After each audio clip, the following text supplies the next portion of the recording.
आज सत्र का पहला दिन था और भ्रष्टाचार के मुद्दे को लेकर चर्चा हुई है। मुख्यमंत्री ने आज सदन के बाहर जब अब बाइट ली है तो उन्होंने कहा है कि भ्रष्टाचार तो बीजेपी के समय में हुआ था। पीपी किट का घोटाले की उन्होंने बात की और उसके फैक्ट्स देने की बात कही है कल। क्योंकि 2 साल का कार्यकाल कांग्रेस पार्टी का पूरा हुआ सुक्खू जी के नेतृत्व में, और ये सरकार वर्तमान में जिस तरह से भ्रष्टाचार के सारे मामलों में इस तरह से उलझ करके रह गई है, जिसका जवाब देते हुए इनको बहुत कठिनाई हो रही है। अभी 2 साल का कार्यकाल पूरा होने पर हमने कुछ प्रश्न खड़े किए हैं। माननीय राज्यपाल महोदय जी को भी हमने वो ज्ञापन के शेप में दिया है, लेकिन अभी तक उसका कोई जवाब नहीं। इसलिए हमने उचित समझा कि विधानसभा का इस बात का ये शीतकालीन सत्र जो धर्मशाला में आयोजित किया है, इसमें पहले दिन से ही हम इस पर चर्चा करें, और नियम 67 यानी कि स्थगन प्रस्ताव के माध्यम से हमने यहाँ सदन में ये चर्चा लाई है और उस चर्चा को स्वीकृत किया गया है और उसके बाद चर्चा उसमें हो रही है। अभी हम जो हालात देख रहे हैं हिमाचल प्रदेश सरकार के, कि वो दाएं बाएं करने की कोशिश कर रही है। आरोप गंभीर हैं, तथ्य के साथ हैं, सबूतों के साथ हैं, और उसके बावजूद भी वो उन पर ना जांच करना चाह रही है, ना ही जांच करने की रुचि है, ना ही उनकी मंशा है। और इसलिए आज हमने ये चर्चा लाई है ताकि विधानसभा के अंदर उन बातों का जिक्र करें। और मैं उम्मीद करता हूं कि जब चर्चा का जवाब देंगे मुख्यमंत्री तो उस बात में वो जरूर कहेंगे कि भाई इन मामलों की मैं जांच करने के भी आदेश देता हूं, तब मैं मानता हूं। मुख्यमंत्री ये कह रहे हैं कि बीजेपी और विपक्ष कई गुटों में बटा हुआ है और जो लोग कांग्रेस से छिटक कर बीजेपी में गए वहां का भी माहौल खराब कर रहे हैं। देखिए, एक तो मैं उनको कहना चाह रहा हूं कि वो बीजेपी को क्यों ज्ञान दे रहे हैं। भारतीय जनता पार्टी आज देश की नहीं दुनिया की सबसे बड़ी पार्टी है। भारतीय जनता पार्टी के पास आज दुनिया का सबसे मजबूत नेतृत्व है नरेंद्र मोदी। यहाँ गुटबाजी का सवाल ही पैदा नहीं होता है। हाँ, गुटबाजी तो वहां देखने को मिलती है। आप 2 साल का जश्न मनाते हैं जहां कांग्रेस पार्टी की प्रदेश की अध्यक्षा उस जश्न में शामिल होती हैं, लेकिन उनको बोलते बोलते रोक करके बिठा दिया जाता है, जिस पर उन्होंने अपनी आपत्ति भी जारी। गुटबाजी वो है, सार्वजनिक सभा में कांग्रेस पार्टी की सरकार के जश्न के कार्यक्रम में प्रदेश की अध्यक्ष को बोलने नहीं दिया गया, वो है गुटबाजी। और गुटबाजी ये है जो कांग्रेस पार्टी से लोग नाराज होकर के कांग्रेस पार्टी छोड़ने के लिए विवश हो पा रहे, वो है गुटबाजी। और ऐसी सूरत में मेरा मुख्यमंत्री जी से बार बार इस बात के लिए आग्रह है, क्योंकि वो हर बार इस बात का जिक्र करते हैं, आप अपनी पार्टी की चिंता करें, अपनी सरकार की चिंता करें।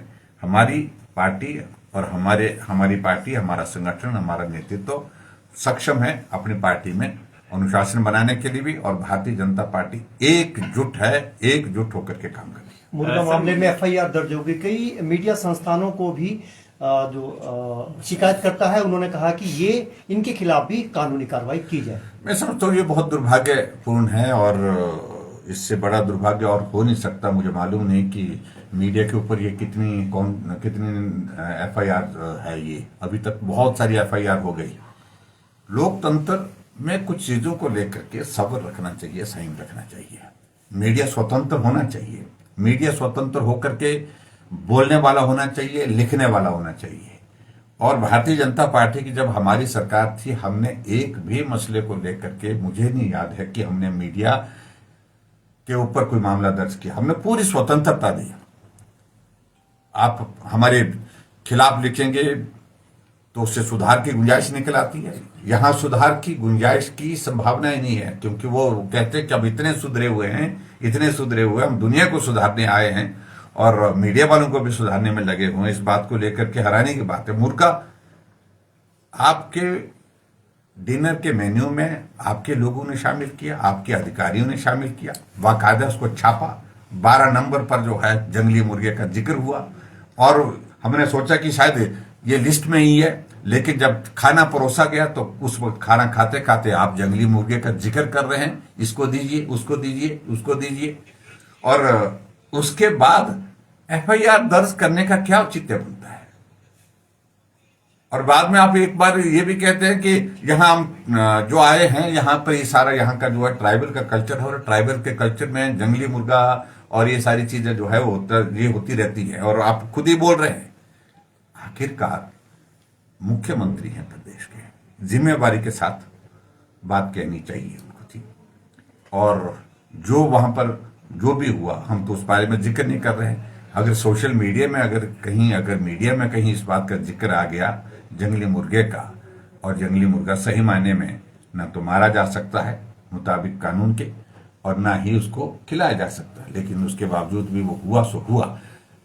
फिर एफआईआर करने के लिए भी आप उस पर आगे, एफआईआर दर्ज तो उन पर होनी चाहिए थी जिन लोगों ने मुर्गा मारा है, जिन लोगों ने मुर्गा मार करके आपको परोसा है। ये बहुत जो है वो जिसको बोल सकते हैं कि ये हैरानी की बात है कि जहां जिस पर कार्रवाई होनी चाहिए थी उनके अलावा कार्रवाई उन पर करने की कोशिश की जा रही है जो जिन्होंने इस बात को जाहिर किया। तो अनफॉर्चुनेट है, और मैं समझता हूं कि ऐसी छोटी बातों पर मुख्यमंत्री को नहीं जाना चाहिए। सर, एक और बयान मुख्यमंत्री का है जिसमें उन्होंने कहा है कि विपक्ष के नेता दबाव में है और कांग्रेस में जो गंदगी पहले थी वो अब बीजेपी में चलेगी और वहां पर गंदगी फैला रही। गंदगी शब्द का इस्तेमाल उन्होंने विधायकों और सांसद के लिए किया। देखिए, भारतीय जनता पार्टी में गंदगी की कोई गुंजाइश नहीं है, इस बात को आप मान करके चलिए। गंदगी जो है वो जहां आपको लगती होगी वो अपने हिसाब से आप उसका आकलन करते होंगे, लेकिन इतना जरूर है कि भारतीय जनता पार्टी की आप चिंता न करें। यहाँ गंदगी को दूर करना, गंदगी को क्या स्थान देना है, वो सारी चीज का फैसला हम करने में सक्षम है। मुख्यमंत्री कह रहे हैं कि स्थगन प्रस्ताव भाजपा लेके आई, लेकिन नेता प्रतिपक्ष जो है भ्रष्टाचार की जब चर्चा हो रही थी तब सदन में नहीं थे। उनको ये मालूम होना चाहिए मैं सदन भी रहा, मैं सिर्फ थोड़े वक्त के लिए बाहर गया तो उस वक्त भी भ्रष्टाचार की चर्चा करने के लिए, जहां हजारों लोग आपकी सरकार के खिलाफ यहां प्रदर्शन करने के लिए आए थे, उनको संबोधित करने के लिए गया था। मैं अंदर भी वही कर रहा हूं और बाहर भी वही कर रहा हूं, यानी कि कांग्रेस सरकार को उखाड़ फेंकने के लिए पूरे हिमाचल प्रदेश में लोग सड़कों पर आ गए। इस बात का शायद मुख्यमंत्री को आभास नहीं है। और आज भी कांगड़ा की उस रैली में जो आक्रोश रैली थी उसमें हजारों की संख्या लोग वहां पर आए हुए थे। Thank you. ठीक है।